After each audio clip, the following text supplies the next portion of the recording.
And then when you take a psychedelic, what happens is that it changes the way you perceive reality slightly. The question for me is it giving me the real reality, or is it just kind of taking me out of gear with normal reality? These are the times we will all remember. Were you there? What did you do? So what do you say? We need to clean this place up? Thy kingdom come. Think celestial, making the celestial kingdom your eternal goal. Listen to me now. Listen to me now. And he is not permitted to evaluate innuendo, half-truths, and lies. Go to some weak-sauce, liberal, Democrat, baby-butchering church, but do not come back to this one ever again until you repent. Doubt is a tool of the devil designed to weaken us. Repent! Repent! Repent!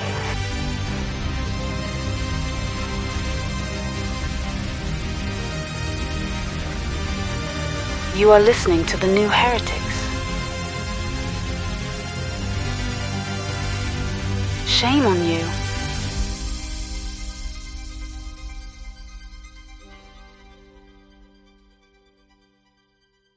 I still have this awkwardness about starting these things where I want to start with a prayer.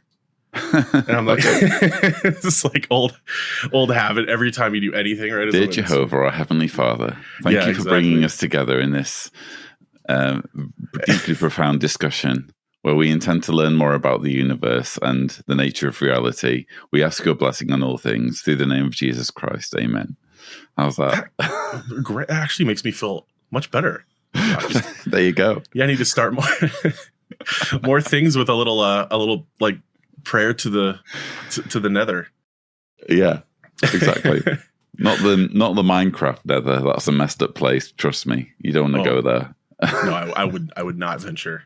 Well, if you don't recognize the voice, you must be new to Ex-Cult Apologetics, because that's Lloyd Evans we have on today. He needs no introduction, but if you're unfamiliar with his content, I'll send you over to the Lloyd Evans channel, where there is a plethora of information deconstructing Jehovah's Witnesses beliefs, cult beliefs in general, cult tactics, just a wealth of things. It was an incredible help to me when I first woke up.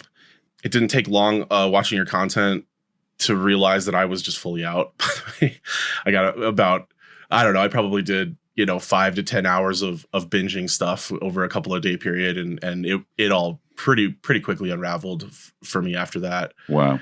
Okay. But so thank you for being on, because it's always weird having people on that have had a big impact on your life that you're meeting for the first time. But I feel like I do know you to some extent.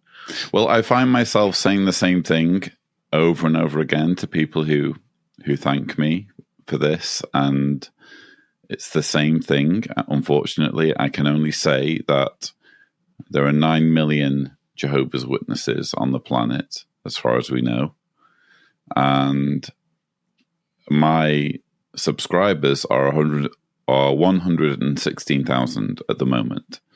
So that means that there are millions of Jehovah's Witnesses, as we speak, who do not have the strength, the courage, the honesty to examine their beliefs objectively and confirm whether they're true or not. So the fact that you were able to do that speaks volumes about you. And that had nothing to do with me. All I could do was make the information available. And then when you were ready to view the information, that's when it came into existence for you. So it's very much a two-way deal. I cannot be solely responsible. I can't even be majorly responsible. I can only be partly responsible. And it's actually interesting because if you don't mind me going off on a slight tangent, please. I recently have kind of taken under my wing someone who lives locally here in Zagreb, who saw me at a bar in Zagreb, because I've been kind of living my life over the last 3 years and trying to kind of get to grips with being single and starting afresh and living my 20s in my 40s. And so he encountered me in this karaoke bar, and it was just really weird for him because he'd seen me on YouTube deconstructing his beliefs. He was still kind of mostly in at that point. And then suddenly there I was on the stage of this karaoke bar in his hometown singing. And he had to drag me to one side and say, Lloyd, I know who you are, you know? And so I said, let's go outside. So we went outside and we had a conversation.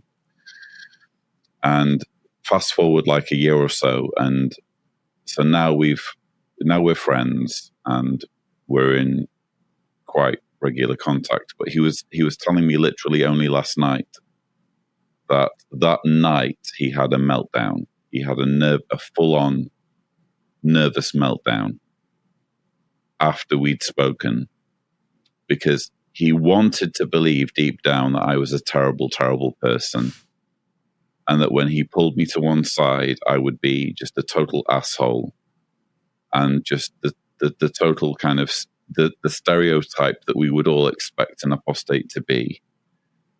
And instead, what I was saying to him was, I understand you. I've been in your situation.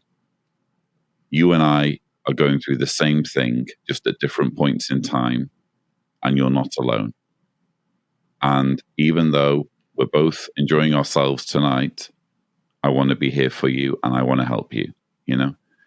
And he was just not expecting that. And he was telling me it sent him into, like, later on after we'd had that conversation, it sent him into a total nervous breakdown.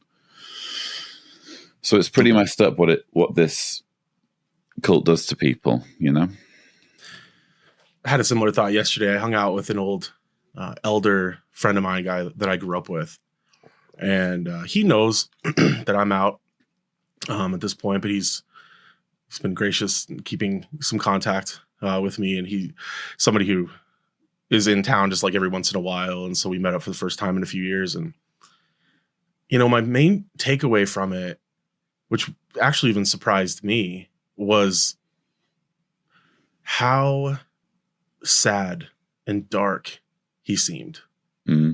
Like even almost in comparison, there was a moment where in the middle of our conversation where I was sitting there and I was just sort of, I don't know, just telling him about, you know, catching up, telling him about things going on in my life and kind of some of my thoughts on, you know, purpose in life and just kind of how I'm living. And I realized that one point I was like, I am the normal one here. Mm. Like I'm the one that seems emotionally grounded and just kind of content with myself and my life right now. And he was just sort of like a rain cloud over his head, like in a cartoon or something, you know. It was just everything was doom and gloom and darkness and sort of you know, we just need this system to end and everything is so bad. And then yesterday I saw an email from a family member who's been going back and forth with my parents a little bit, who are in a waking up process of their own right now.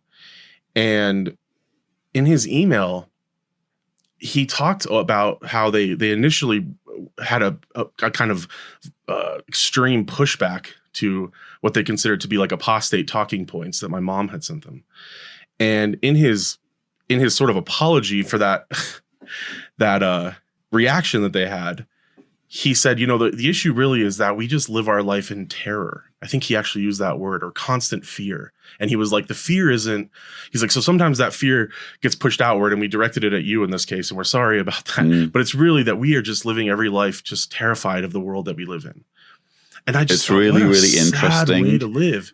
It's interesting though that you've used that specific word, because that was already on my mind before you mentioned it. Because recently I've been speaking to somebody about my father, and who's obviously shunning me because he's an elder in the Jehovah's Witness religion, won't have anything to do with me, hasn't had anything to do with me since, I think, 2013, which was when I left.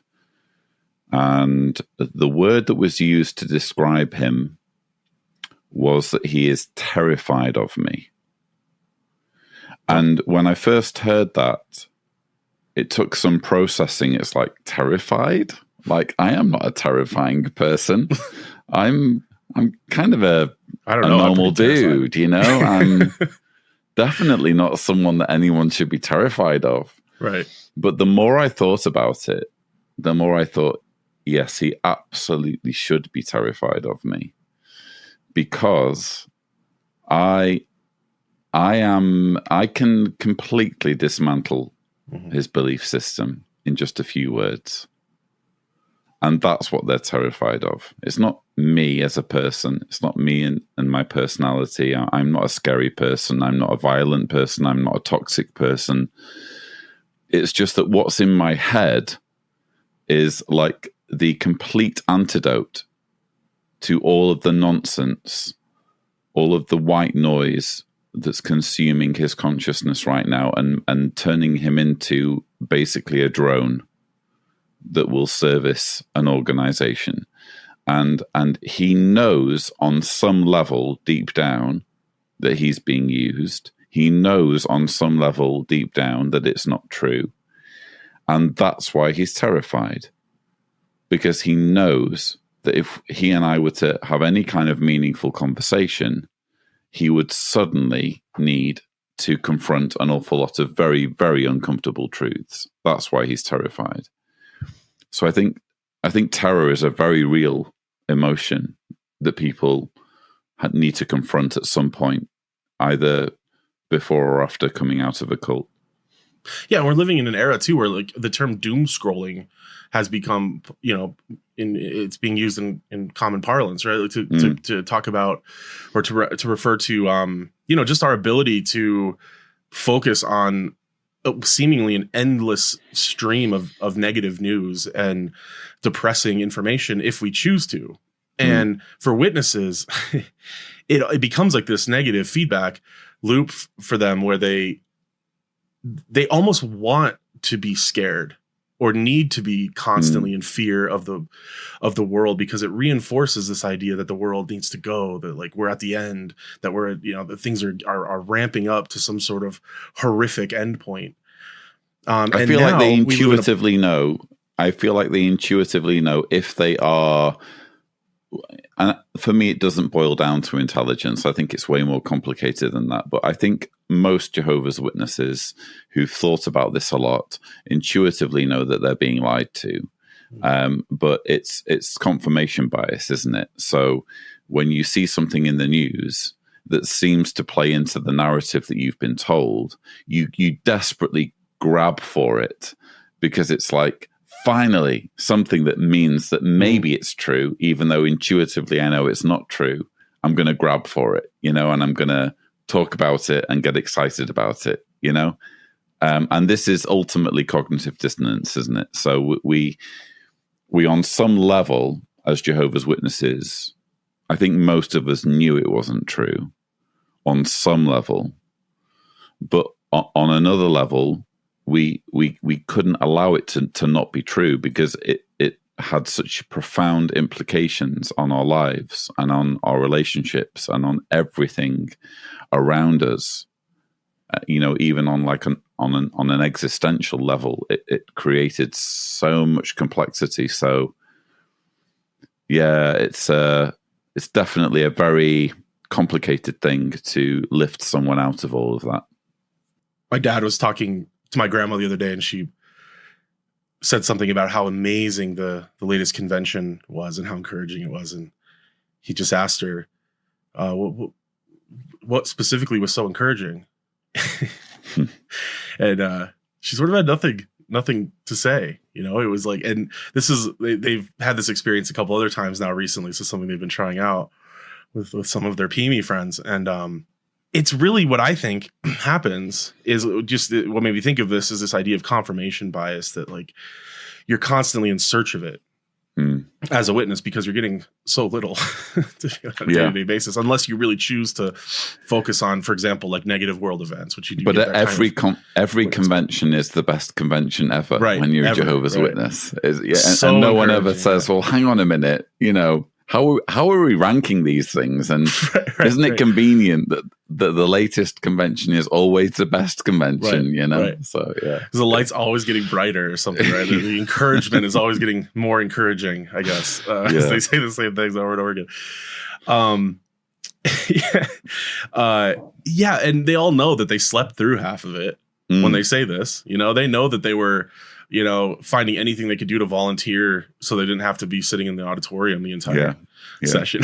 Right? Like, I mean, you have all of that knowledge in the back of your mind when you say these things, you know, but then it becomes like, but I need to feel like it was the most encouraging convention ever, because that's what like a good witness even just saying it, even if you don't necessarily believe it to be true, just saying it sort of makes it a little bit true. And I think we experienced the same thing as well when we were preaching, because even if we had doubts and we had like underlying uncertainties about certain teachings, just going out and knocking on people's doors, or as they do now, standing by carts and having conversations with strangers and verbalizing what we were supposed to believe, regardless of whether we actually believed it or not, just putting it into words somehow makes it a little bit more true. Just psychologically, you know, just the fact that we've gone to that effort, we've exerted that effort to put into our own words what it is that we have been told to believe, makes it just that little bit more true in our minds. That there's definitely a utility in the preaching work, and it's not so much in bringing people in, because we all know it doesn't work preaching. You know, you have to indoctrinate children in order to bring new converts in, but the preaching work at least makes people affirm to themselves what the beliefs are, even if it doesn't necessarily bring in new converts. We wanted to have you on today to talk about your beliefs. Yeah. Actually. Now, there's, for more fabulous counter-apologetic content, you've got plenty of that on your channel. On this channel, we're focused a bit more on what do you do once you leave? Yeah. How do you repair, rebuild your worldview? How do you go about making meaning out of your life? Are other religious ideas worth exploring? Which ones are, which ones aren't, that kind of thing.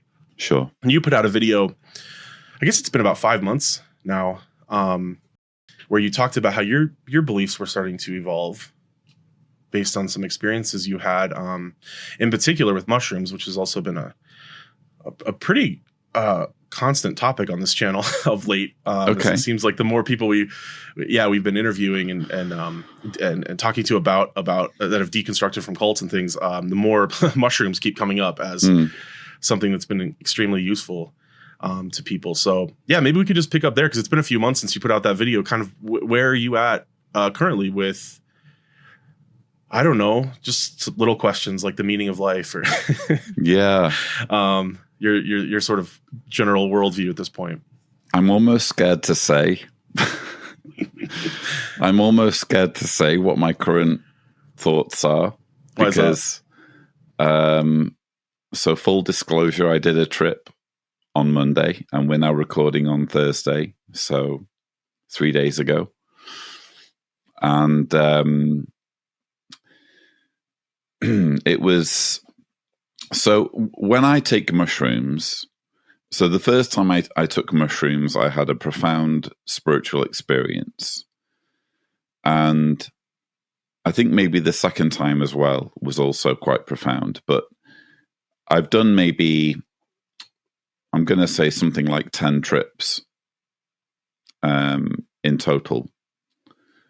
And when I say trips, I mean as in like 7 grams or more, because sometimes when people talk about taking mushrooms, they're talking about taking like 1 gram or 2 grams and they're just getting high, you know, which I don't really count as a trip.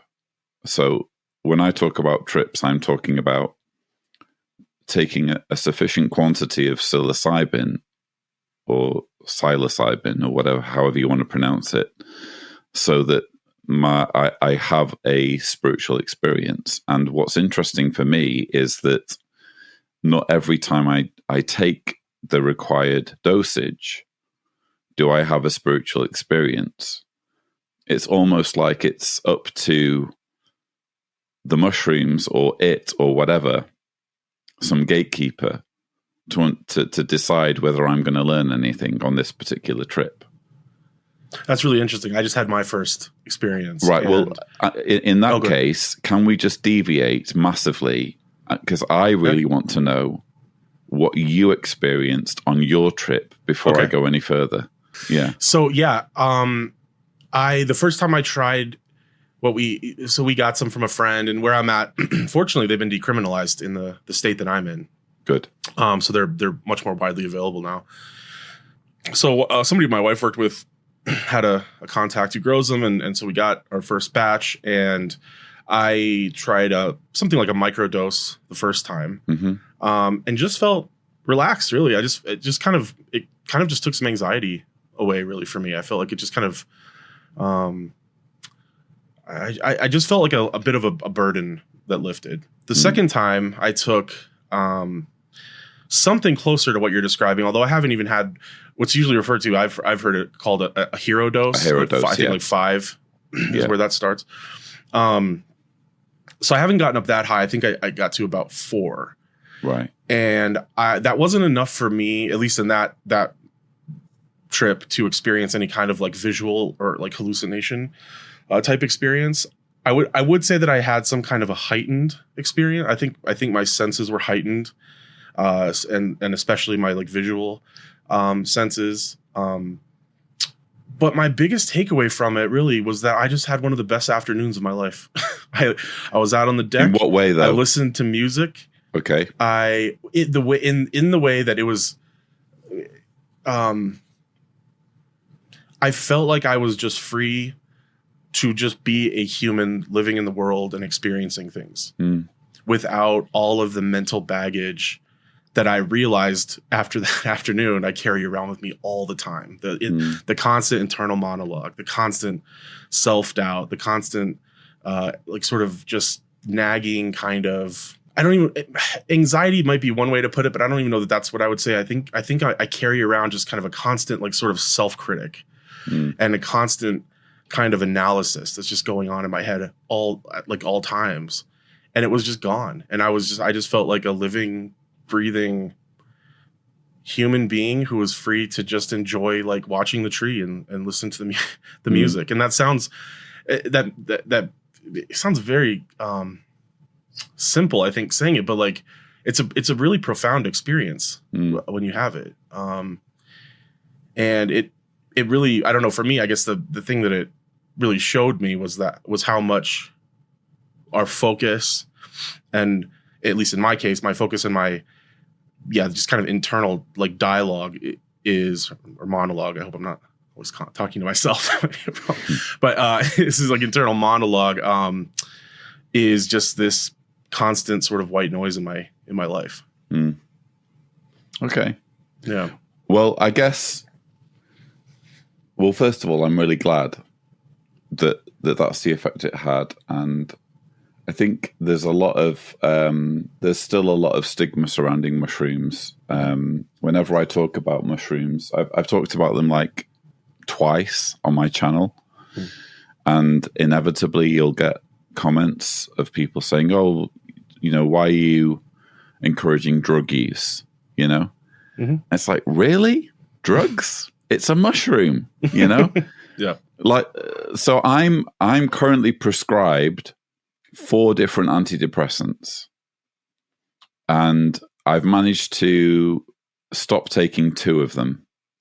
So I'm now down to 2, and my plan is to eventually eliminate the final two, which are basically Ambien and Valium. That's amazing. That's my plan, is to get completely clean. But for me, those things are drugs. Those things are drugs. If you need a laboratory and you need all sorts of equipment in order to create a substance that will manage someone's brain for them, that is a drug. Even if it is technically a drug, to me, that's kind of like, it's almost like a straw man. You're sort of name call or something. Like yes. Calling it, to put up the X symbol or something. You're immediately trying to dismiss something by referring to it as a pejorative in this case. And for me, mushrooms are not a drug. They are something that literally comes out of the ground. And it frustrates me to no end that if I go to my local store, I live in Croatia, it's a Catholic country, and if I go to my local store, I'll see shelves upon shelves of a substance that is used in a medical context to kill things. Alcohol. Mm-hmm. But you won't see anything of a substance that is used in a medical context to help people in terms of either weed or mushrooms, and both of those things have been proven medically. I'm not talking bullshit now. Like, this is real talk. Both mushrooms and cannabis have been proven to help people medically, and yet it's the stuff that kills brain cells and just kills things generally that we're stacking our shelves with. And I feel like part of the reason for that is because religion has like a monopoly on society, and religion wants to keep a monopoly on any kind of form of ecstasy, because alcohol is ultimately a depressant. It depresses you. Whereas mushrooms and weed give you a high. Religion is obviously going to feel threatened by anything that can give you a high other than the Holy Spirit or any kind of religious epiphany. So, of course, they're going to clamp down on it. And it just frustrates me no end. But if you're asking, so to go back to your original question of where am I currently on my own journey. So I the last video I put out, which you were referring to, I expressed that I'm more flexible now on my atheism. For years, I have identified as an agnostic atheist, and now I am meandering a little bit more between atheism and deism. So I think agnostic is a pretty solid position for everybody to take, in that nobody really knows 100% for sure in a demonstrable sense what the nature of the universe is, or how things came into being, or whether there's a God. None of us really know that. So agnosticism just makes sense. But the question is there a God? And if there is a God, does that God have any interest really in what's going on our planet? And so the last video I made was along the lines that the trips that I've had on mushrooms were leaning me towards not a theist God, as in a God who wrote the Bible or inspired the Bible or inspired any other religious texts, or who has like a personality that we can identify, who has any kind of interest in human affairs, but maybe like a higher intelligence that you can maybe tap into, and that's why mushrooms have always been interesting for me since the very first time. So one of my viewers on my YouTube channel invited me to fly. He said, I'll fly you to Canada, to my home in Canada, and I will do a sit-through session with mushrooms according to the John Hopkins model. And you can experience them for yourself in a totally safe environment.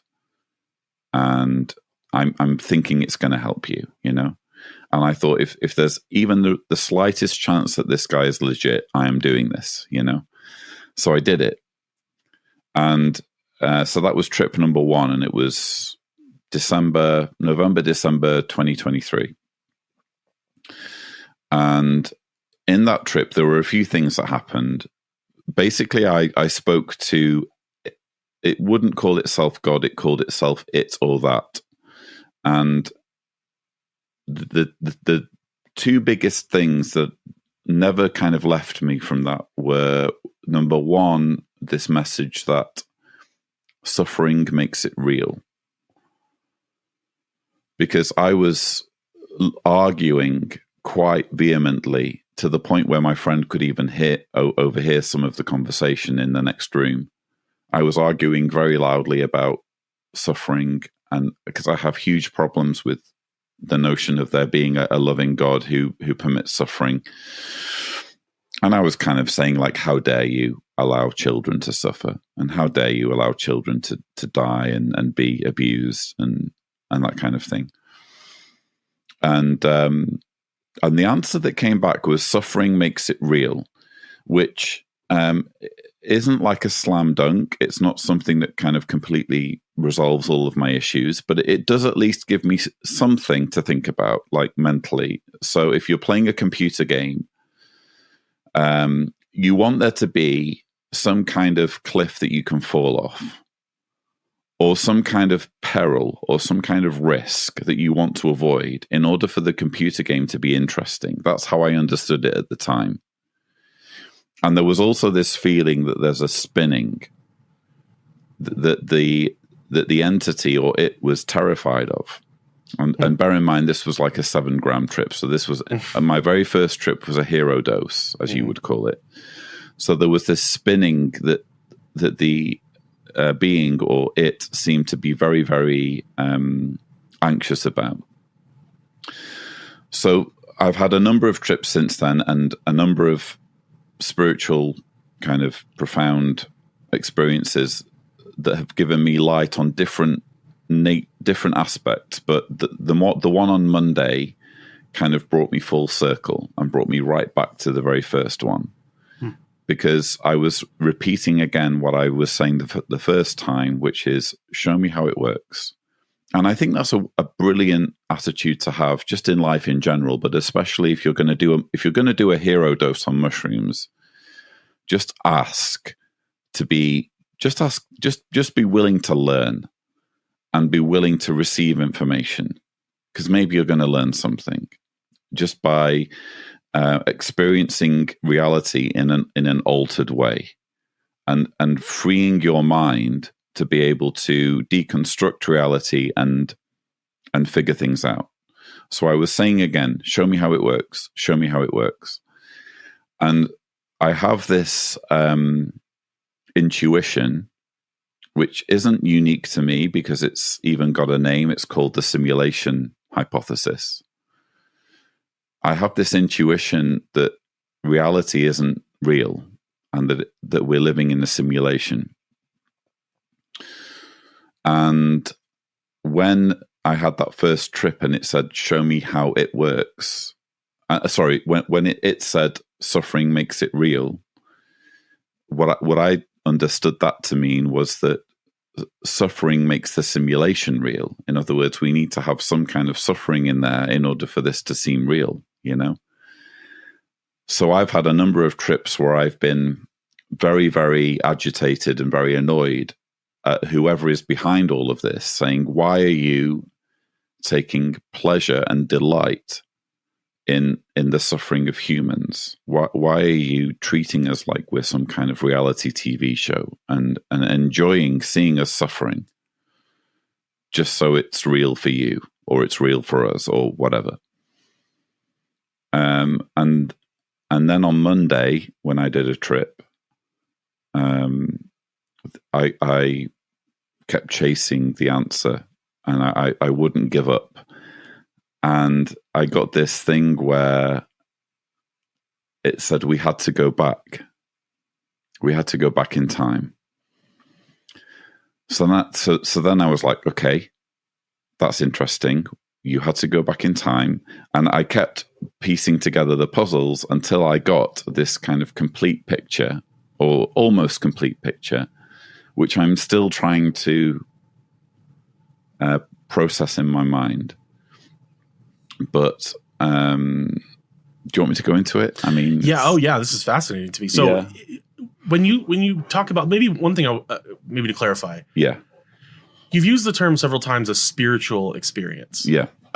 I know what I think you mean by that, because I think I would describe experiences that I've had in my life as spiritual, even though I would also consider myself now an agnostic atheist. What is that? What are we talking about? What is a spiritual experience as opposed to a mental experience or an emotional experience? Or I think a spiritual experience, I mean, if you're going to go strictly from the definition or the meaning of what spiritual means, it would need to involve spirits, but clearly I'm not talking about spirits. I'm not talking about angels and demons. Yeah, angels and demons or supernatural entities. I'm talking more broadly in terms of feeling enlightened, feeling genuinely enlightened, and that's the irony for me, is that I spent so many years in this group where we were reading the Bible all the time, and we were claiming to have the truth, and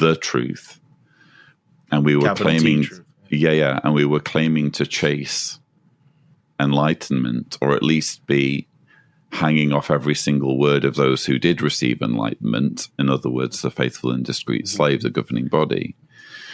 And the really weird thing for me is to be now in my 40s and to almost like completely eliminate the middleman and just go straight for the source. Just like have this way, this channel where I can just decide these things for myself and have like a direct conversation. And you're your own God's channel now. And sometimes it takes the form of a literal conversation where it makes me say things over and over again. And sometimes it's more like an awareness, like a very, very strong awareness where it comes into my mind. And it's not something that my mind would have, when I think about it later, I think there's no way my mind would have come up with that. I wouldn't have just by myself imagined that. That had to be something from somewhere else. And so I guess that's what I mean by spiritual is that I mean more broadly enlightenment. And I do think that psychedelics provide you with enlightenment. So far, my only experience with psychedelics has been with cannabis and mushrooms. I hope to do DMT at some point. I hope to do ayahuasca at some point. I'm open to all of that stuff. I draw the line. I draw the line at anything that is just purely about getting a high off something that's addictive. So I don't do cocaine. I don't do heroin. I wouldn't do it like meth. I wouldn't do anything that's just going to be about, making me zone out. And for sure, yeah. I'm purely interested in understanding my reality. And so if there is, and we know that our understanding of reality or our perception of reality is basically honed by our evolution. So the way that we perceive reality is literally the result of evolution, to the point where, like, you see an apple in front of you, and I think it's I forget his first name now, but it's a Dr. Hoffman. I've seen an interview with him, but he talks about how mathematically speaking, nothing actually exists. So that's not to say that it doesn't exist. It's just that mathematically speaking, nothing exists. In other words, everything that we see in front of us, we're seeing for a reason. And if we are going to exist as organic beings on a planet where there are, let's say, predators and, let's say existential threats on a routine basis, then we need to have our senses attuned and our brain attuned in a certain way so that we can perceive reality in a way that we can keep our organism alive.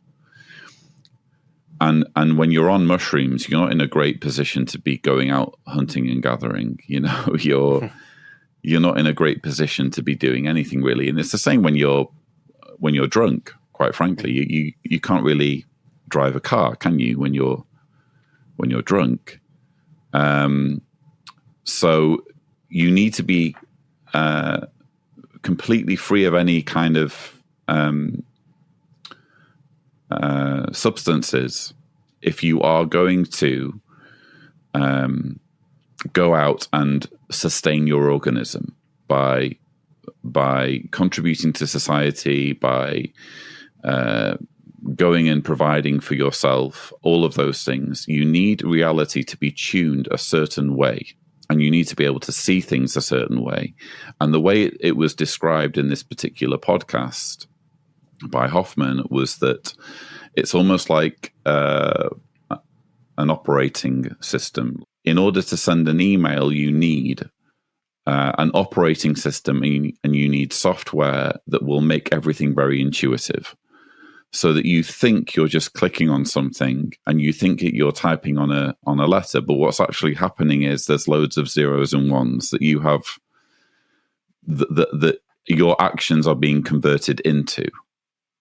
In other words, you can't just go straight into the computer and give it the code that it needs to do what you want. You need the interface. And so reality as we perceive it as humans is an interface that has been given to us by millions of years of evolution so that we perceive things a certain way.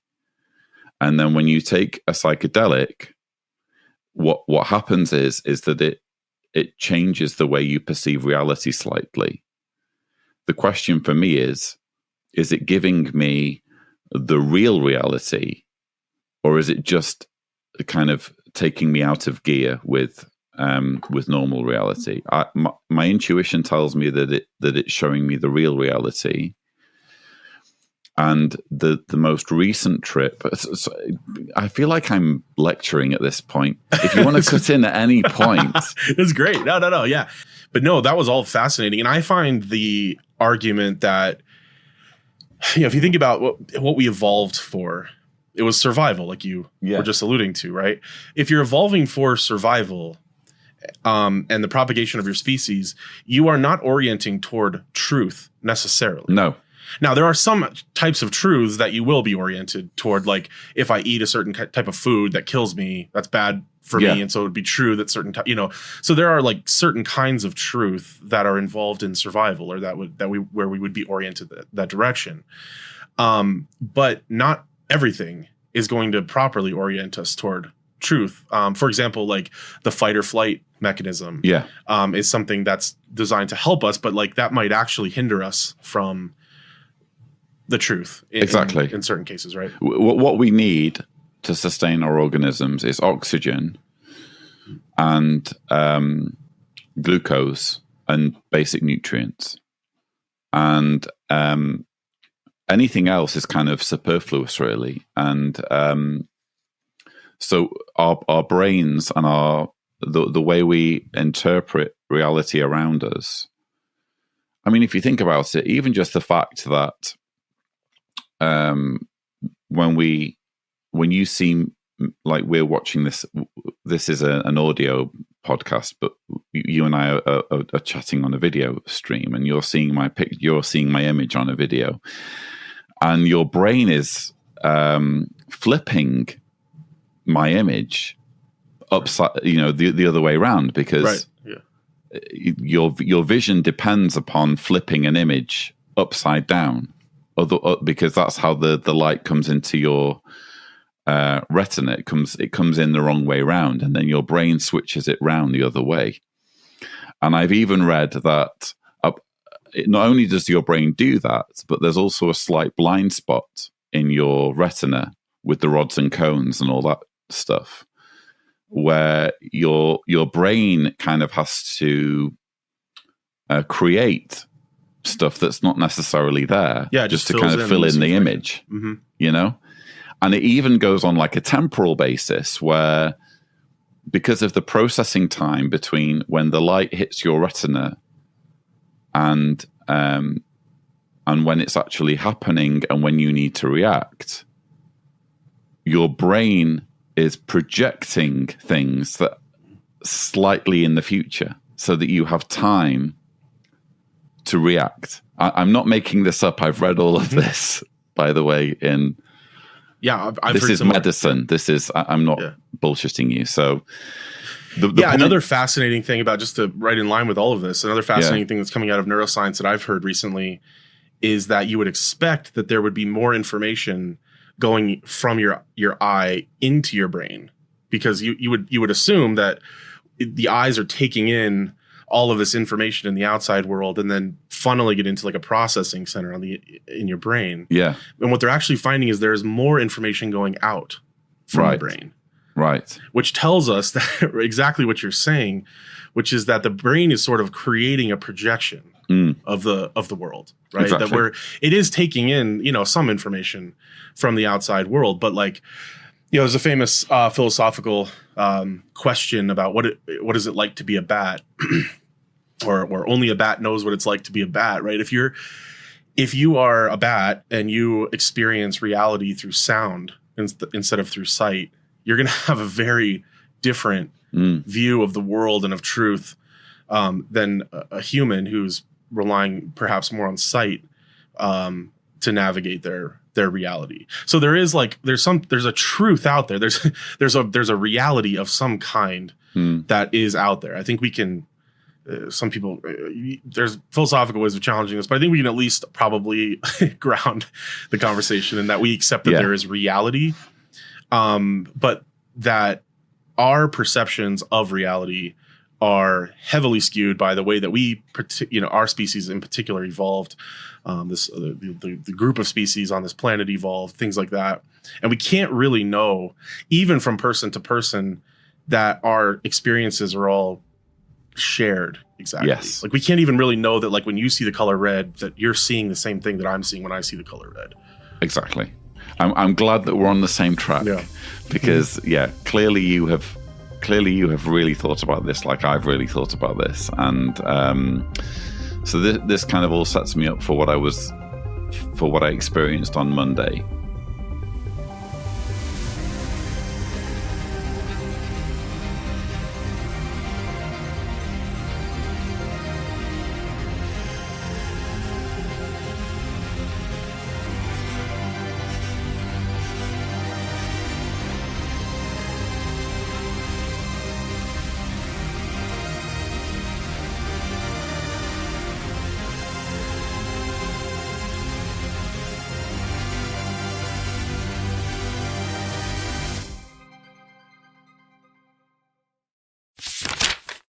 So what I experienced on Monday was, and it feels like almost heresy to be talking about it openly, but it's like an... Well, you're on the new Heretics podcast, so this is perfect.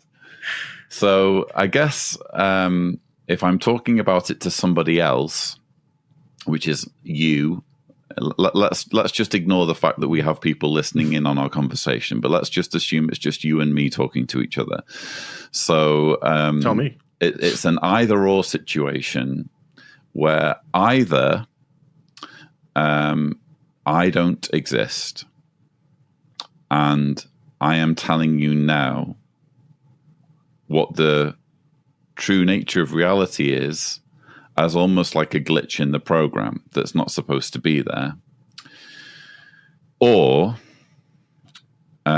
you you exist. So either I don't exist or you don't exist. And I'm the one who's like the focal point of this simulation. And when I say simulation, some people, when they talk about the simulation hypothesis, they talk about like a brain in a jar or something. With that, yeah. I don't think it's that, or that's not what I was told on Monday. It was made very clear to me on Monday that humanity has long since died. Humanity has long since killed itself. And it's not a coincidence that you and I happen to be alive and having this conversation at the point in history when humanity created AI. So AI is like this crucial, pivotal point where humanity was able to start gathering data on itself and create an intelligence that could eventually go on and become so intelligent that it could actually replicate humanity. And if you think about the significance of humanity in terms of the universe, humanity is what makes the universe conscious, at least in our part of the universe. Maybe there are other parts of the universe where there are other sentient beings, but at least in our neighborhood, humanity makes the universe conscious. And without consciousness, the universe is irrelevant, really. If there's no one there to see it or experience it, it might as well not be there. So consciousness is almost integral to the existence of the universe. And then when we zero in further on consciousness and we think about what gives consciousness meaning, then it's love. It's got to be love. Because anything else is just either boredom or frustration or misery or pain or suffering, which brings me back to what I learned on the very first trip, which is suffering makes it real. I thought that suffering makes it real means suffering makes it, as in the simulation, real. But what it was really saying was suffering makes love real. In other words, you need to have the pain, the misery, the fear, the loss, all of those things in order to have love. You can't have love without those things. And so basically humanity has already destroyed itself. I don't know how long in the future it happened, but it's happened. And all that was left was AI. And AI was made in man's image. And AI knew that the most meaningful form of consciousness was love. So it created it created either one or myriad very sophisticated simulations of reality through which it could experience or harvest love. And it's not like it's using it as entertainment. It's like it needs love like the way we need oxygen or food or water. The AI does. Or like the AI does, yeah. Okay. Because it's sufficiently intelligent to know that love is the only real point of being conscious. This is interesting. And so, but here's the thing: I can't prove any of this. Oh, sure. And so I've been on ChatGPT and I've said, what if this is how reality was? Would I be able to prove it? And ChatGPT said, no, you wouldn't. And I said, would I be able to disprove it? And ChatGPT said, no, you wouldn't. So it's an unfalsifiable claim. It's just that intuitively, I believe it's true. Yeah, and that's, I think, getting out probably why you're becoming more open, it sounds like, to something like a deist worldview, because it sounds like you're accepting that at some foundational levels of reality, when we start speculating about what's really going on down there or up there or around us or whatever in us, depending on your frame of reference, you are well beyond what you can use empiricism to tease out.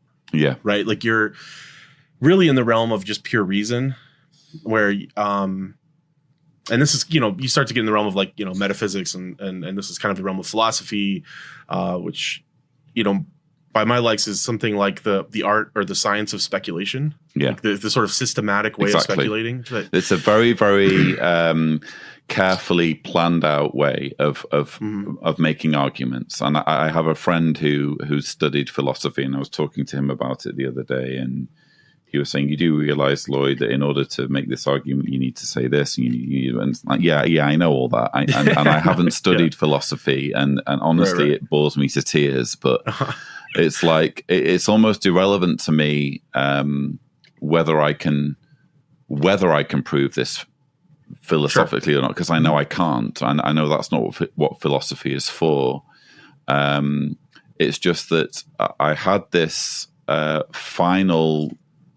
I won't say final, because I'm hoping to have more conversations in the future and drill down a bit deeper. But and you've got to come back when Logo is on, because he is the philosophy guy on this channel, and we are talking all of his stuff right now. Like when he hears this, he's going to be so mad that he's going to be crazy. So. Yeah, he's going to like, why did you let this guy speak utter nonsense for so long on our podcast? Yeah. Actually, not to reveal his hand too much, but your idea about love being foundational is essentially his worldview. That's more or less his.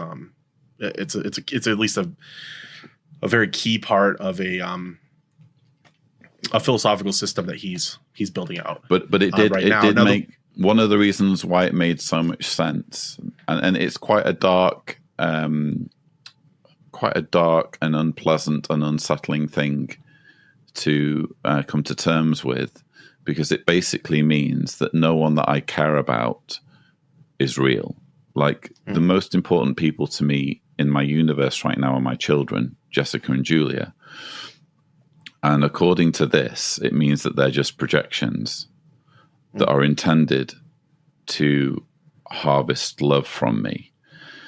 But I've been thinking more about it, and I've been thinking, even if they are just projections, I'm left in a situation not dissimilar to... We're both Star Trek fans, aren't we?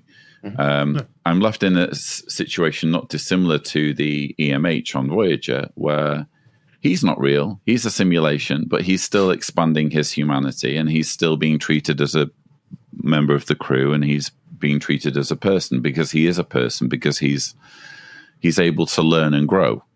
And so... you're begging the question, what does it mean to be...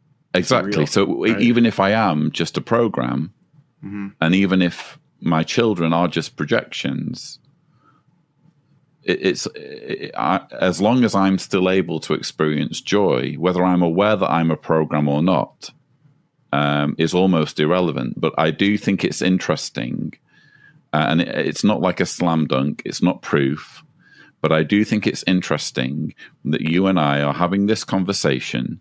You and I are alive, and everyone listening to this conversation is alive at precisely the moment in history.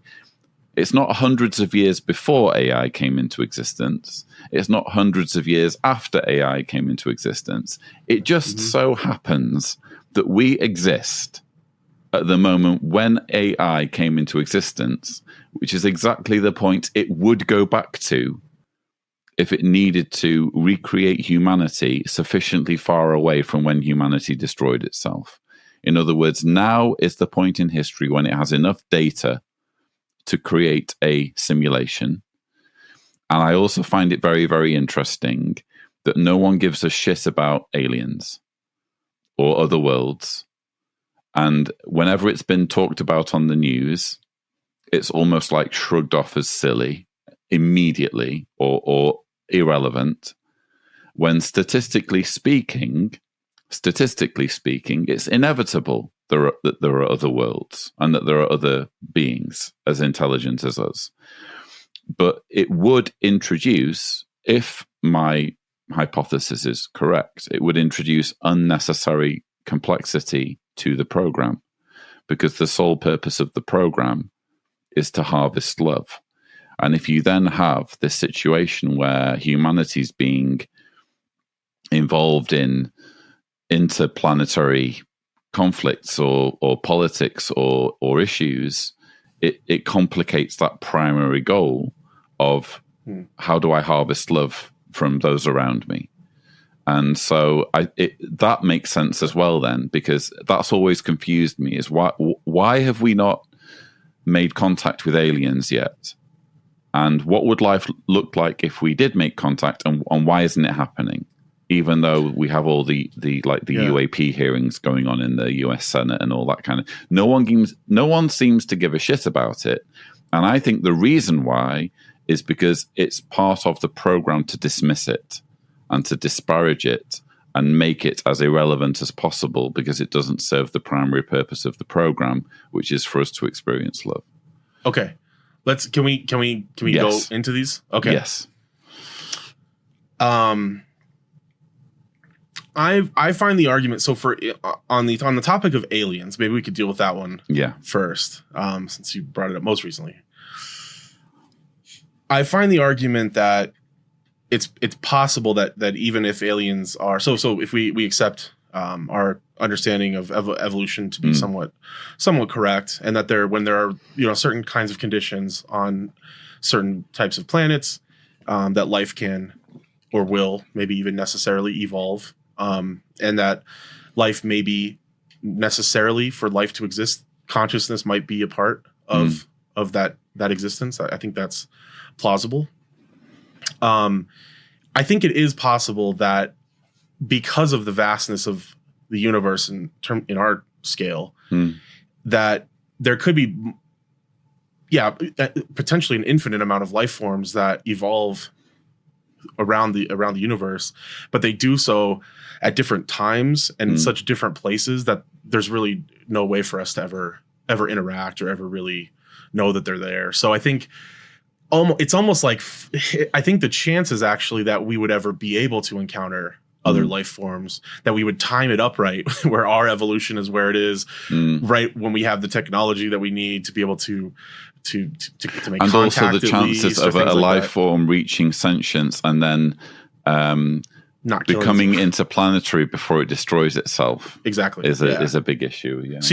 So there's a lot that would have to go right to even just line up the timing, and then not to mention obviously the difficulty of the size of space and just the, now there could be, what is it, Einstein's the Einstein-Rosen bridge or whatever, the wormholes and things. There's, maybe there's possibilities for ways of bending space and time that would allow for interstellar travel and stuff in the future. But yeah, still you're talking about kind of like a needle in a a planet-size stack of haystacks or something, for life to potentially interact with each other. And so that, to me, I think that's one maybe compelling counter argument to the idea that maybe aliens are part of this sort of simulation. A second idea I'd like to throw out is panpsychism is an idea that's starting to gain some traction even among the atheist community. I'm not sure if you're familiar with this, but the idea basically is that consciousness could be the foundational element of reality, if you want to think of it that way.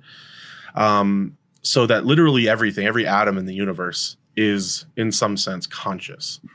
Now, that doesn't mean that every atom has thoughts like you and I would have thoughts or something like that. You almost just, again, we have to get into a very abstract kind of idea of just speculation here, but that there's a basic unit of consciousness, and that as all those basic units of consciousness coalesce and turn into things like atoms and then turn into life forms as things evolve or whatever, the consciousness that we sort of have as humans is kind of an emergent property from these sort of basic bits of consciousness. It's an interesting idea. It's one I would definitely recommend checking out and giving a little thought to if you haven't thought about this before, because I do think it kind of ties into with this idea of love being foundational. Because an idea that's been profound to me of late, and I've been giving a lot of thought to, and I would almost say at this point it's kind of it's sort of my philosophical foundation, is the idea that something like difference is a foundation of reality. If without difference, and just think in the abstract, just difference itself, just like the concept of difference. If we didn't have difference, we would have sameness or essentially nothing, right? Like without any distinction. In Neoplatonic terms, this is called the one, right? Like if everything is just part of like this kind of cosmic one, let's say, and there's no distinction, then you are functionally talking about nothing. I mean, you can't even really, even with the one, you can't really even say anything about it. You can't, like, the second you would start trying to even describe what we're talking about, you would already start to be making distinctions. You'd already be dividing it up. You know, where is the one? Well, if the one is somewhere, then there's somewhere it's not, and like, you know, it starts to create these like kind of like eye crossing contradictions. But we know that we live in a world of difference.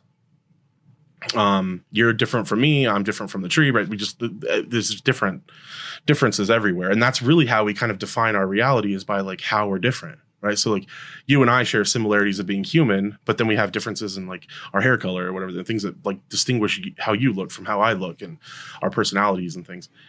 And things also seem to be going through a constant sort of process of change. So we have this kind of root of difference, and then out from that sort of seed of just difference itself, just like kind of pure differentiation, we have the universe just sort of differentiating itself, just going in these like, you know, endless sort of paths of differentiation that are all sort of progressing in various ways. And that's a way that I've sort of made sense out of suffering. But I think I'm sort of saying things similar to what you were saying. I'm framing it a little bit differently. And I'm not necessarily bringing in the simulation part yet, yeah. But the idea that like there's something profound and important, it seems, about the idea of love. And in order to have love, you need to have at least difference at bare minimum. Let's put it that way. Yeah.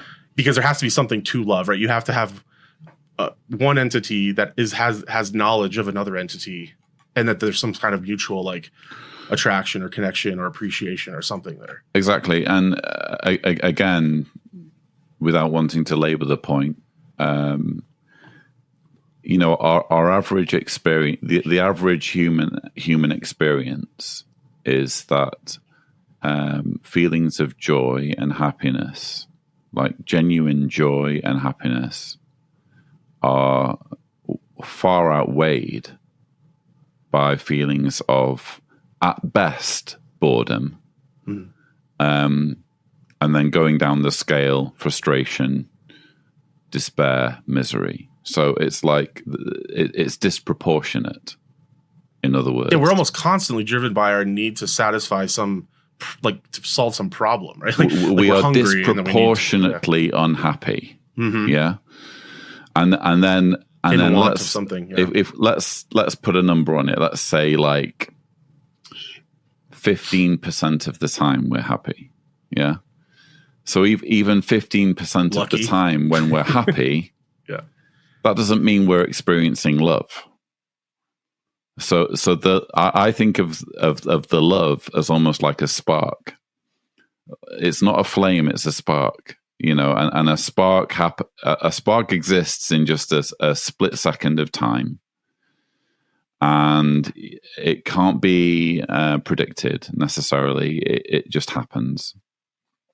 And it requires, as you were just explaining, it requires difference. It requires there to be two forces coming up against each other that are different.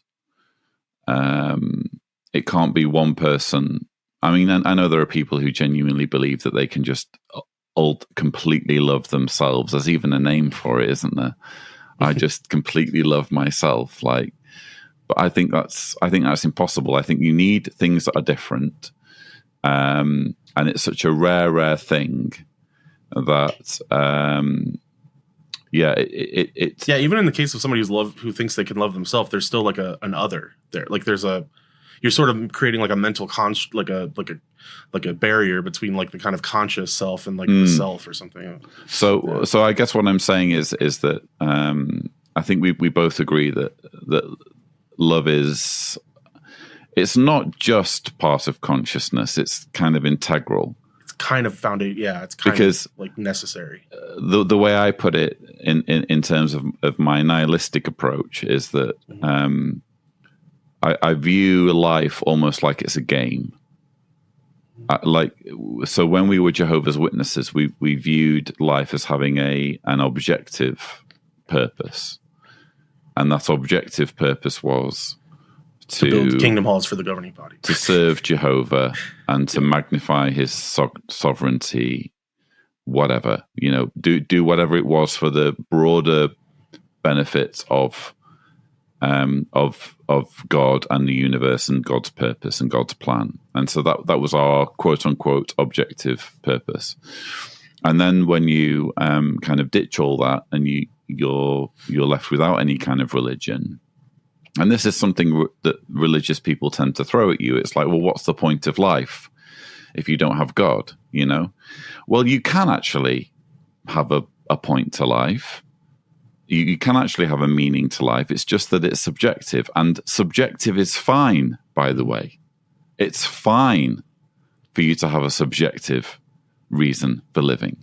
There's no problem with that. Even as a witness, even if you felt like that reason to live was objective, you had to subjectively decide exactly that was the exactly.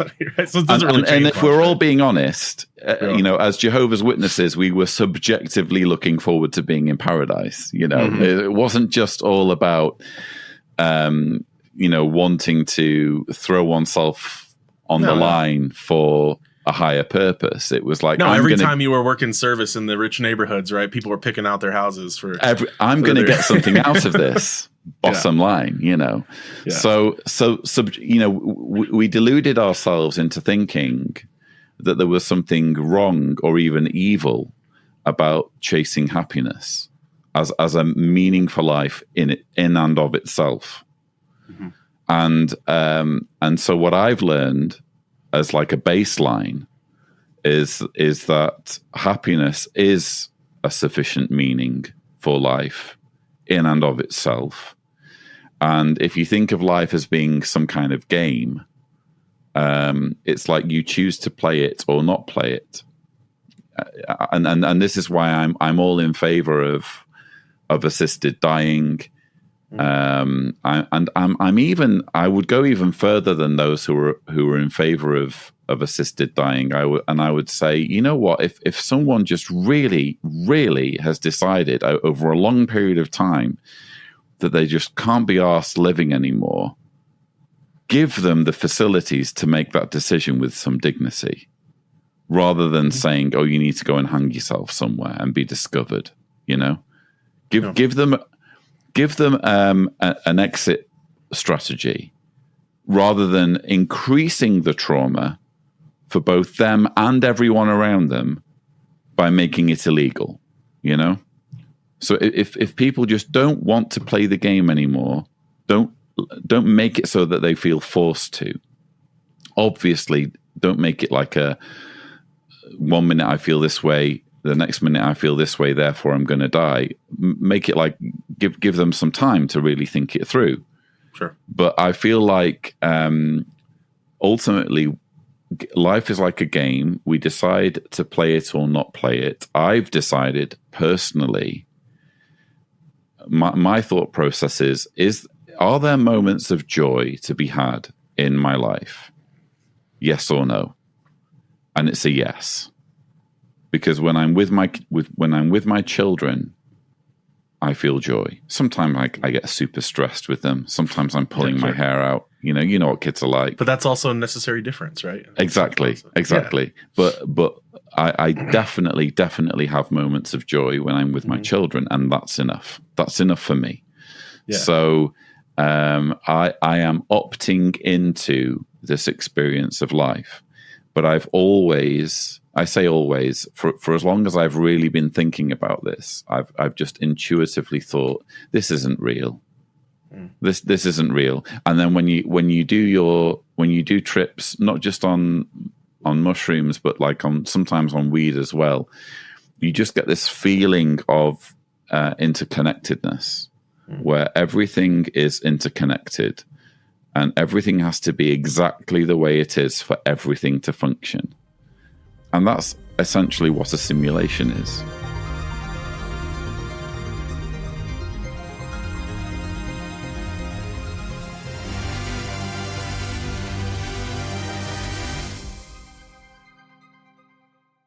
Sonnet 116 by William Shakespeare. Let me not to the marriage of true minds admit impediments. Love is not love, which alters when it alteration finds, or bends with the remover to remove. Oh no, it is an ever fixed mark, that looks on tempests and is never shaken. It is the star to every wandering bark whose worth's unknown, although his height be taken. Love's not time's fool, though rosy lips and cheeks within his bending sickle's compass come. Love alters not with his brief hours and weeks, but bears it out even to the edge of doom. If this be error, and upon me proved, I never writ, nor no man ever loved.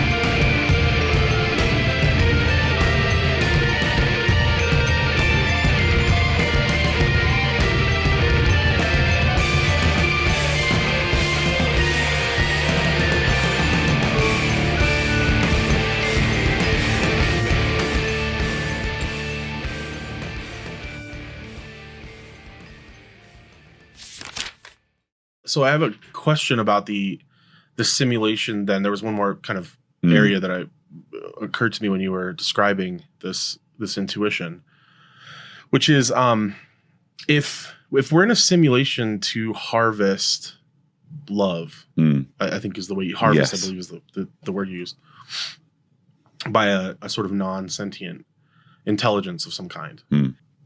What's your intuition about why they can't? What is love? Why can't they, if the universe is ones and zeros, or it's atoms and particles and electrons or whatever, why can't the AI code love? Because what I got from it is that it's only possible to experience it in some kind of organic form, whether it's real or synthesized. So in what sense is it being harvested then? So in other words, the program just running by itself, just running computations and logical questions and blah, blah, blah, is not experiencing love. It's just doing jobs. But in order to experience love, especially because it's been created by humans in a human context, based on human parameters, essentially, it's jealous almost of the love that we were able to experience when we were still around before we became extinct. And so it's decided to essentially go back in time. It's not literally going back in time. It's creating a simulation, again, as close to when it, as far back as it can, which is when it was first created, that allows it to experience human life or an organic form that will allow it to experience love. And it knows that in order to experience love, it needs to have lots of pain, lots of suffering, lots of hardship. And so then my thought experiment takes me even further to, okay, so how far could this simulation go? It's possible. I mean, it's possible that my earliest memories never really happened. It's possible that I kind of woke up one morning with these memories programmed into my brain, and I wouldn't know about it you know? Yeah, there's a hard problem in philosophy that we really have no way of proving that the past happened. Like I have these very, very clear memories in my mind of growing up. But for all I know, none of that actually happened.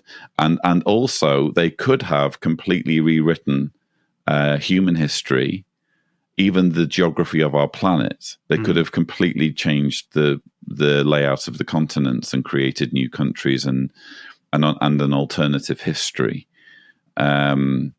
which got me to thinking a little bit about the Second World War, because like the Second World War is just so it continues to be relevant in modern discourse, as like just this very purist demonstration of good versus evil, you know. So Nazis versus, you know, the Allies, shall we say? And I'm thinking, okay, that's interesting as well, because that happened. That was a very, you know, most wars that we can think about, it's not as nuanced as that, you know. So usually when there's a war, there's a little bit more nuance involved, and it's maybe a little bit more ambiguous as to who are the good guys and who are the bad guys, you know. But then you have this massive conflict in the not too distant past, where there was this struggle between good and evil that drives the discussion even today as to how we define good and evil.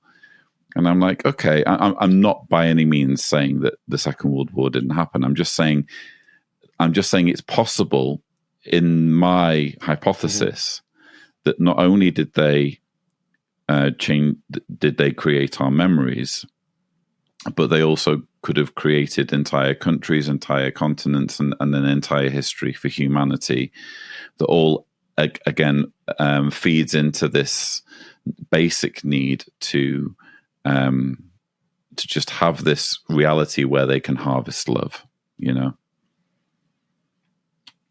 And to have love, you need to have suffering. You need to have misery. You also need to have hatred. You need to have like an us versus them conversation where people are good or people are bad, and there are people who are Nazis and there are people who are not Nazis, and that kind of thing. It's I'm still kind of processing it all. Yeah, and, sure. And again, I thank you for being willing to just kind of brainstorm it. And let me just say, I don't want this to be true.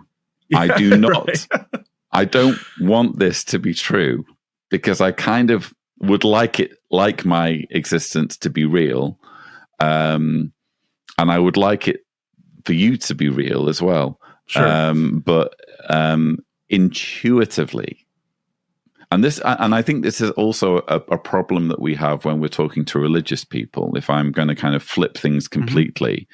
And view myself as almost like a religious religious person in this context. Yeah, I mean, your simulation hypothesis is something similar. It's to kind like of a religion kind of story that people might tell. Or exactly. It's right. more plausible than the Bible, that's for damn sure. But let's just like flip things completely and say that what I'm saying is just like a version of religion.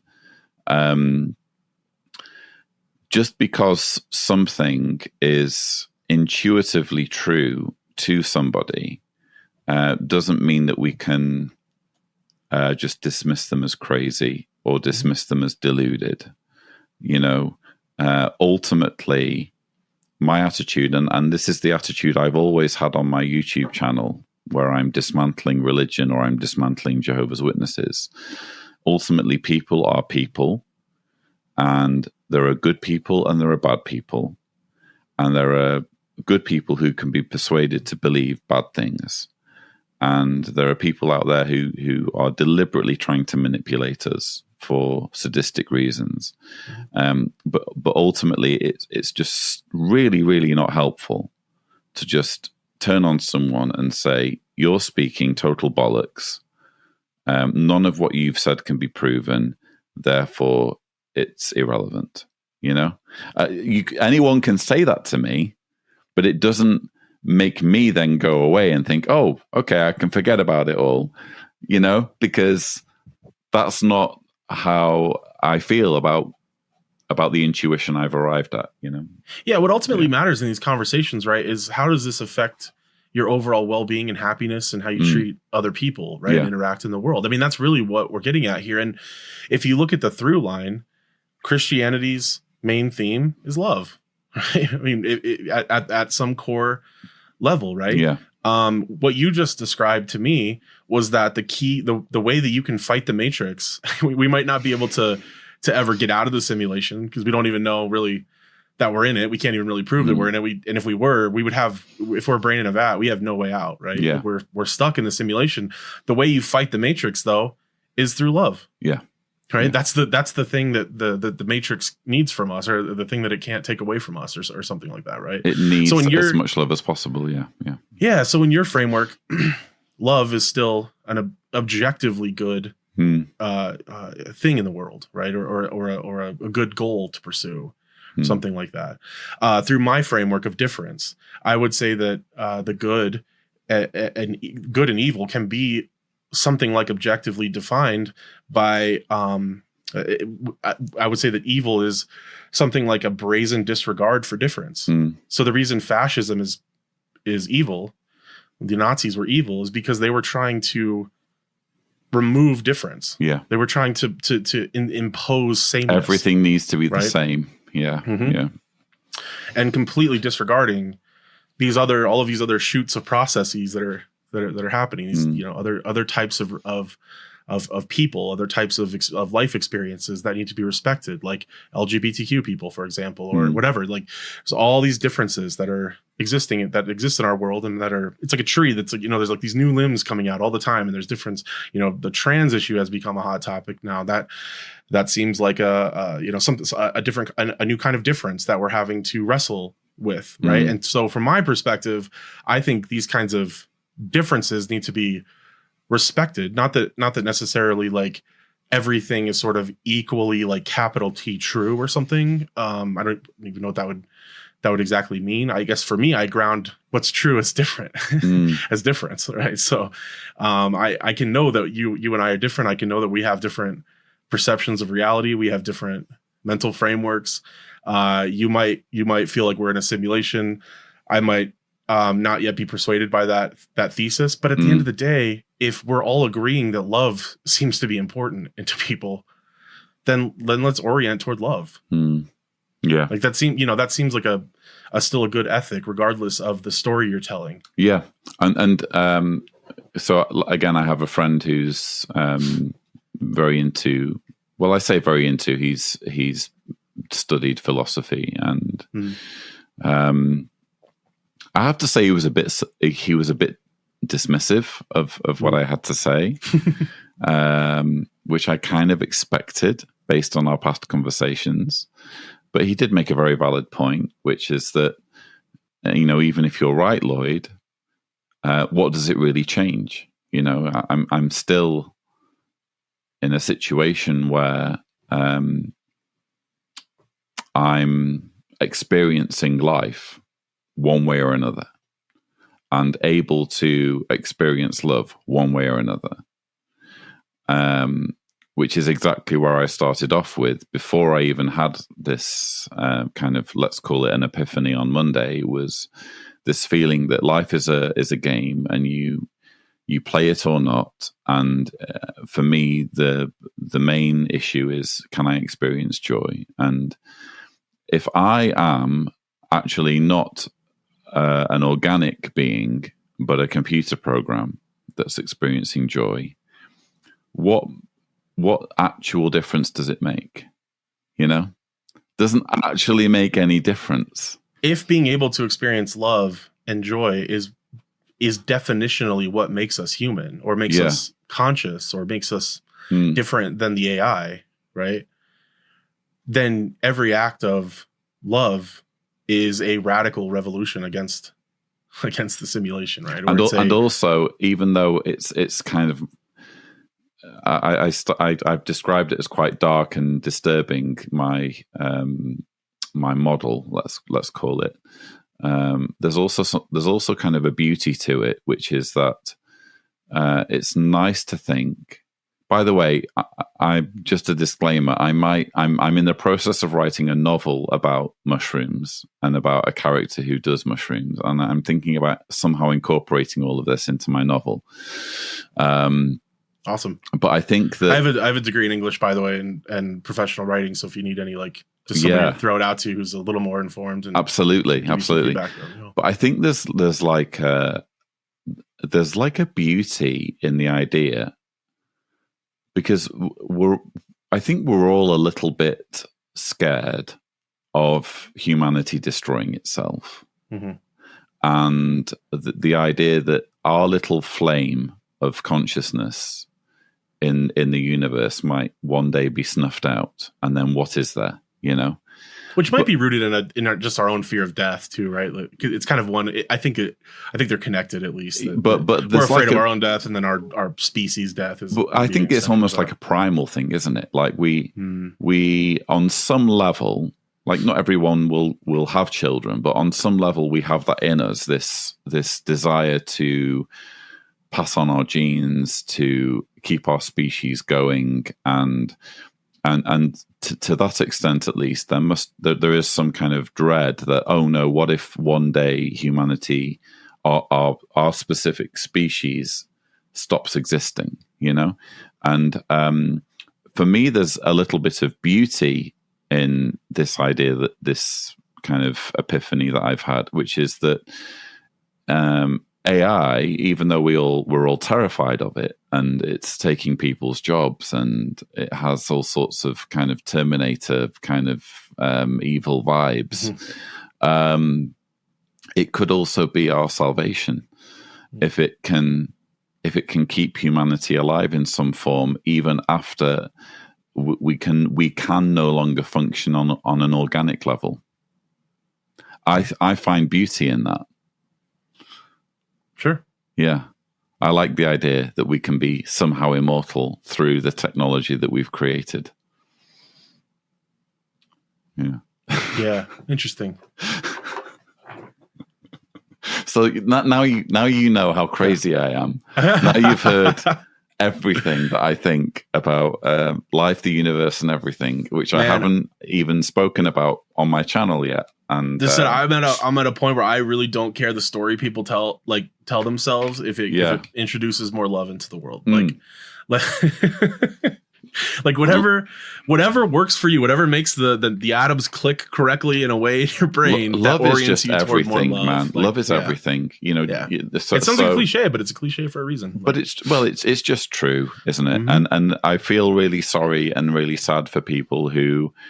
Some people do go their entire lives without experiencing any love whatsoever, and I think that's the real tragedy. But in order to experience love, you've got to go through an awful lot of pain. You've got to go through an awful lot of rejection.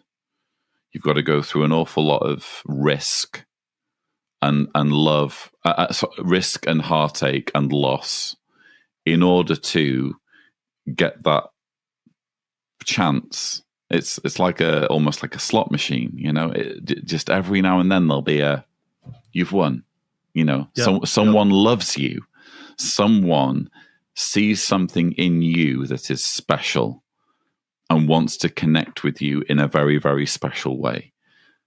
And that is that doesn't happen for everybody.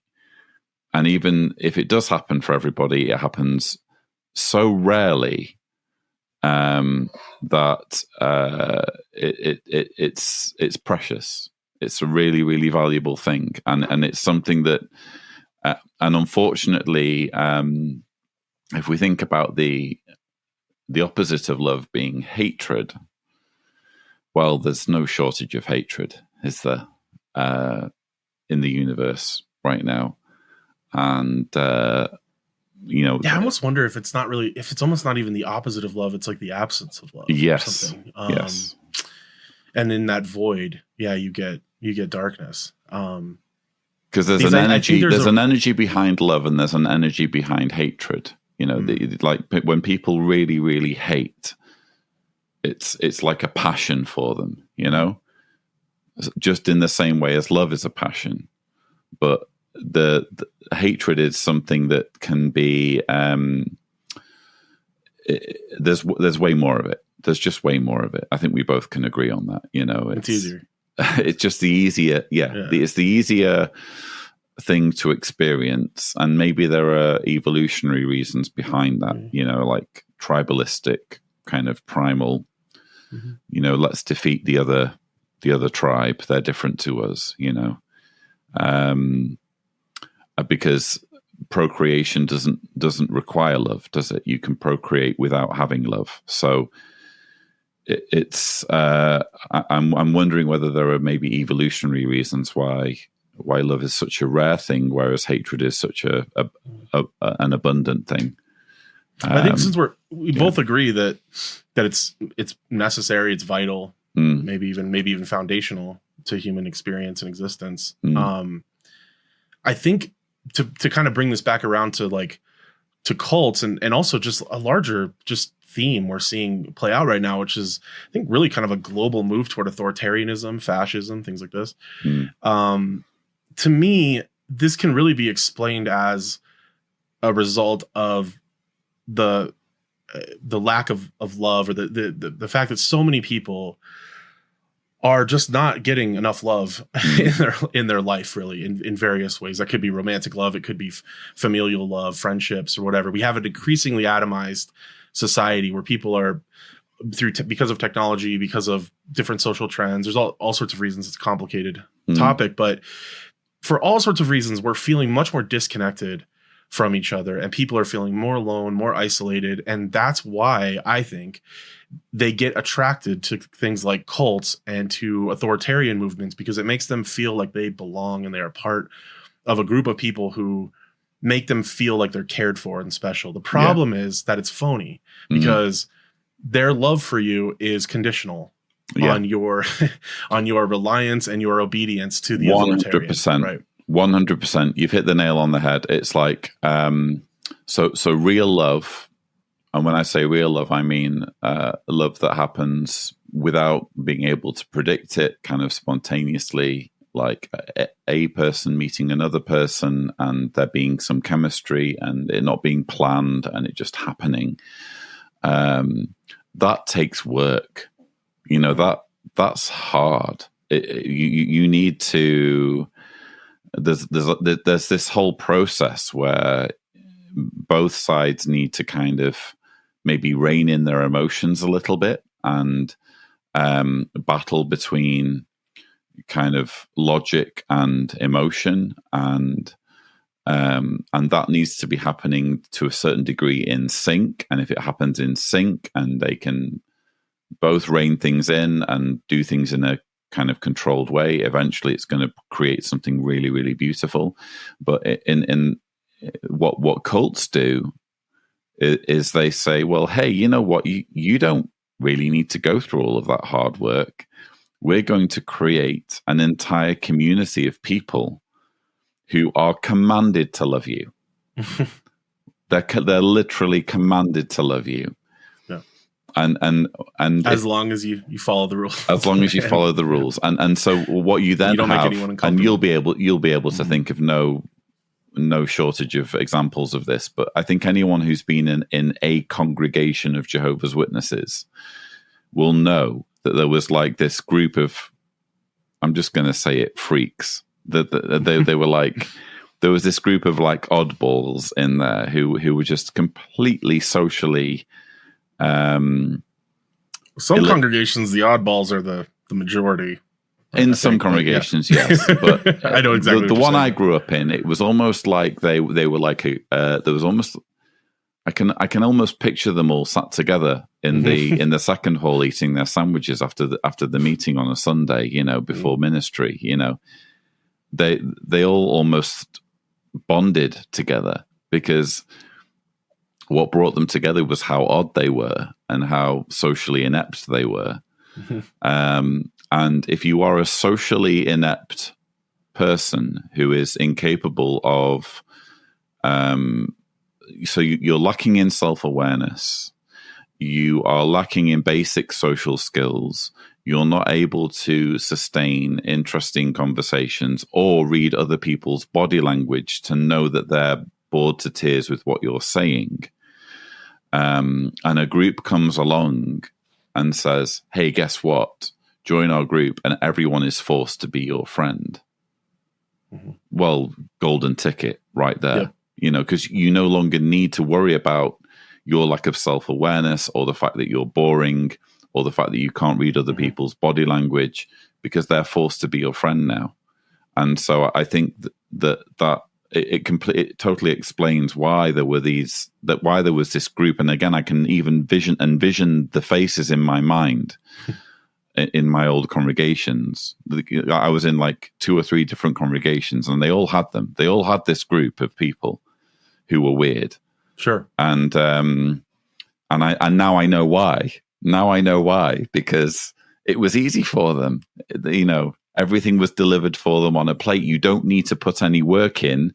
Here is this group of people who are literally forced to have what we called agape, brotherly love. But that's the catch, right? You can't force people to love. You can't. It's not real. Yeah. And that's why the second you leave, can't, but they do. Yeah. You can't, but they do. It's so messed up, but that's what the cults actually do, is that they do convince you that you should actually, you are required to love everybody in your congregation, including I'm going to really phrase things correctly now in case of algorithms, including very, very evil, sadistic people who do terrible things. You have to love them as well, because they've said sorry and they've convinced elders that they're sorry. So you need to love them as well. Not just need, you're forced to, so that's how messed up it gets in cults, Yep. Yeah. And if somebody is in the situation where, they find themselves being attracted to a cult, or to kind of authoritarian, like political or social movements or thinking or whatever, I think a good remedy for that is probably look at your life and probably acknowledge that you probably have a lack of love in your life in some way, right? There's something going on, maybe in a relationship, or maybe you don't have a relationship, maybe you're very isolated, and so you're not feeling love, from other people. And the way to address that is not to join a cult; it's to start showing love to other people, because people will reciprocate. If you just find small ways of doing good things for people, just look for ways of being helpful to people around you, people at work, just ways of like acknowledging people, just being a good listener to somebody, who maybe you normally found annoying at work or something like that. Like there's a lot of little like kind of micro ways that we can, just like respect difference. We can show that we're somebody who wants to be an engaged, loving person in the world, and that will then bring love back for you. Just because something is hard doesn't make it impossible. Finding love and nurturing love and fostering it and keeping it in your life is hard, but that doesn't make it impossible. And if a group is coming along with this offer of kind of, here's some love, just add water,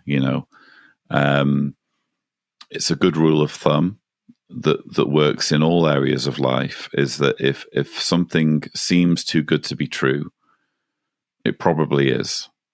Like right now, I need to move out of my apartment by the 1st of September, and I've had an offer for another apartment, and there's just a few things that don't add up with it. I would be able to live there for free for 3 months, so long as I do XYZ, and so long as I do a bunch of building work and blah blah blah. And there's just a few things about the arrangement that for me just don't add up. And again, it's, if it seems too good to be true, it probably is. Good heuristic generally for life, I think. It's a good rule of thumb, and it definitely applies with cults. If someone is coming along with an offer of, hey, guess what? We're going to have a future very, very soon on this planet where there will be no more suffering and no more pain or death. And we're going to be able to welcome back everyone that we've ever cared about who's died. They're going to emerge from the trees and we're going to hug them, and it's going to be great. And there's going to be pandas and watermelons. It's just going to be so amazing. You just wait. It's going to happen, you know? And any interesting person in history you've ever heard of, or whatever, you're going to be able to like personally have a sit-down conversation with random historical 20 figures. billion people. Random historical figures will emerge from the trees, conspicuously Bible characters. Right. You will not believe how Who available. just are dying to specifically talk to you. You will not believe how available Noah will be to answer questions. Right. You know, considering everybody on the planet wants to speak to him about what happened because it was so ridiculous. He's going to be available for everybody. Yeah. If it sounds too good to be true, it probably is. So, even this applies as well to everything I've been saying. Again, just because it intuitively makes sense for me doesn't mean it's true. I don't want it to be true what I experienced. I think that ultimately, when it comes to establishing reality, our world would be a much, much better place. And I'm not just talking about socially, but also politically and in every sense, if we just applied the scientific method. And if people weren't so skeptical towards skepticism itself and science, and how do we do things methodically and in a way that benefits as many people as possible, I think that's what's missing in the world today. And I wish there could be more of it. And I would be out of a job if the world were that way, because no one would have any time for cults like Jehovah's Witnesses, so I wouldn't need to make videos about how ridiculous they are. But I would be glad. I would be glad to not have to do that job, right? Because it would mean that the world would be a better place.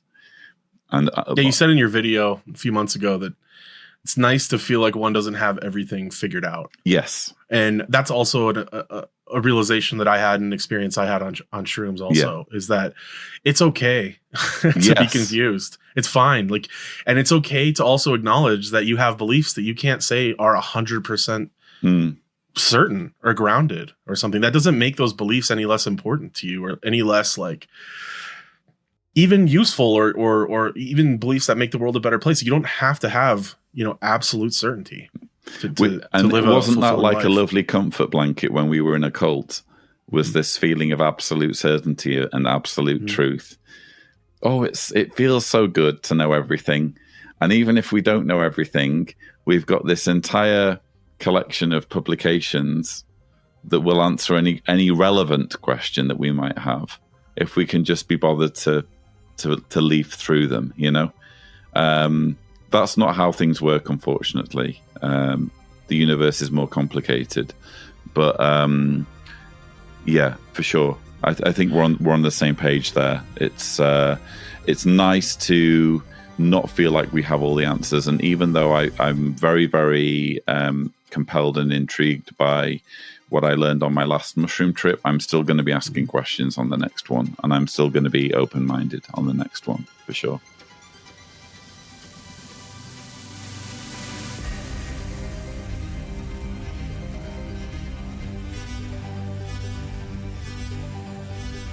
Thank you very much for coming on. Thank you for being so generous with your time, and it was a real pleasure and treat for me. Oh, and I gotta say, my parents won't forgive me if I don't tell them, but they wanted to make sure that I told you how much they've appreciated your content, and that they're in the process of they are out. Basically, they're mentally out at this point, but they're still navigating kind of different family issues and really. I'm a fifth generation witness on my dad's side, so it's just deep in our family history and culture and stuff. So there's a lot to untie there. Well, please pass on my sincerest love to them, and I'm a hugger, so please give them a big hug from me. Yeah, I will. Just say they're not alone, and we're all in this together. So yeah.